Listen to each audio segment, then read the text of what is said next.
Assalamualaikum warahmatullahi wabarakatuh.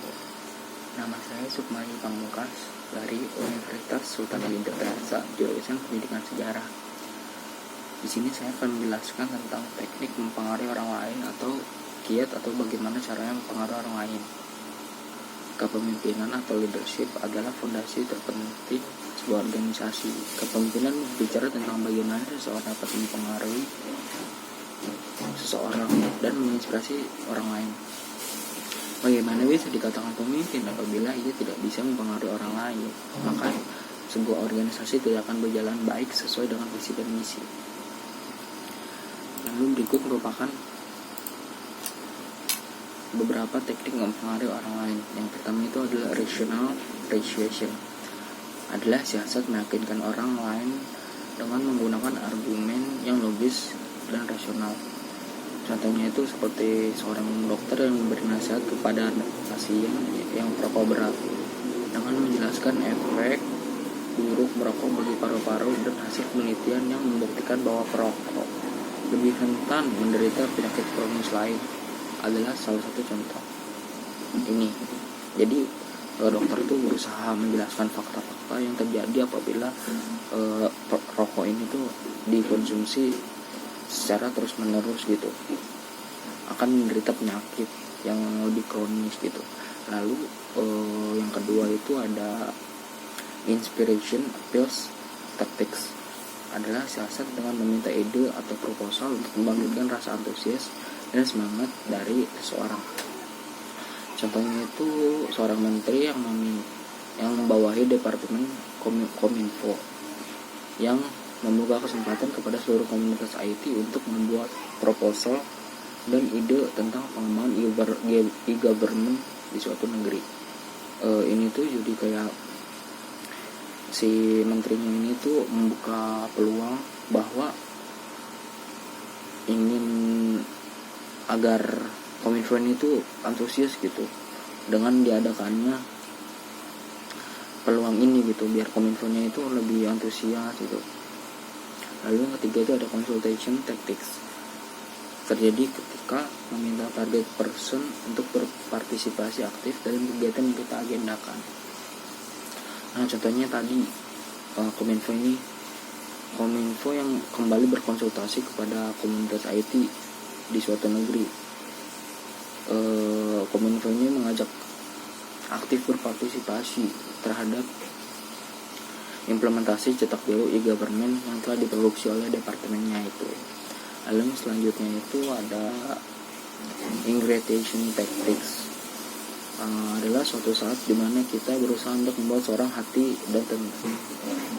dan tentram sebelum mengajukan permintaan yang sebenarnya, seperti senda gurau seorang salesman yang terhadap pelanggan, ujian seorang pimpinan terhadap bawahan sebelum memberikan tugas baru, ataupun takdiran makan seorang partner bisnis.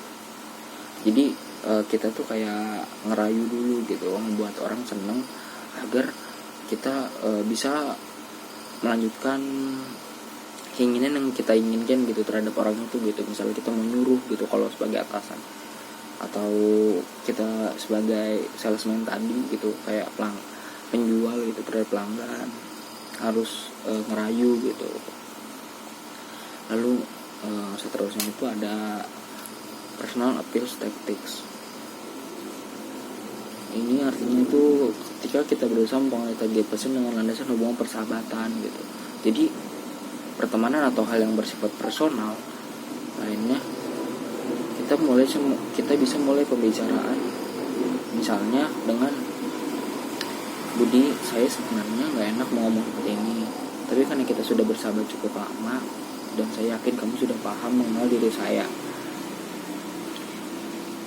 Jadi ini tuh kayak apa sih, bahasa zaman sekarang itu kayak privilege gitu loh, kayak hak akses gitu. Jadi kayak masa udah kenal lama masih di ini gitu, masih kaku loh bahasa zaman sekarangnya gitu. Jadi ini tuh kayak sebuah hak akses gitu untuk mempengaruhi seseorang, khususnya teman atau sahabat.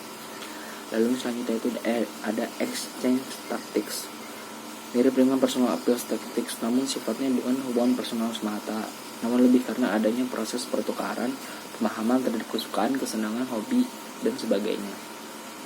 Jadi ini tuh kayak bahasa zaman sekarang itu umpamanya kayak sefrekuensi, sama-sama suka apa, hobinya suka apa, kalau ini ngapain aja, hobinya ngapain aja gitu. Jadi saking excitednya kalau ternyata ada loh orang sama kayak kita kayak gini, makanya excited banget, bisa mudah gitu mempengaruhi orang tersebut. Lalu selanjutnya itu ada coalition tactics.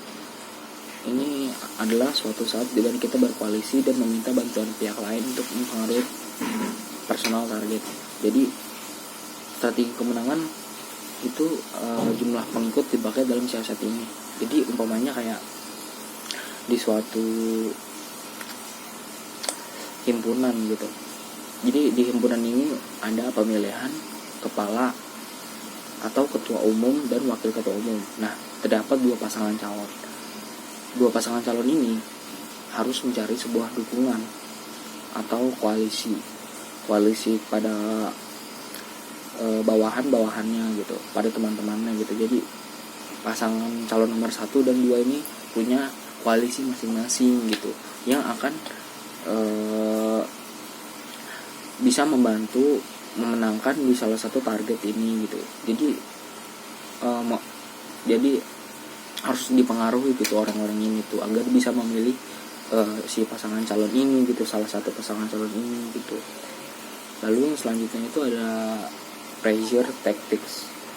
Terjadi dengan kita mempengaruhi target atau seseorang dengan peringatan ataupun ancaman yang menekan, seperti seorang komandan pasukan yang memberi ancaman penurunan pangkat bagi prajuritnya yang mengulangi kesalahan serupa.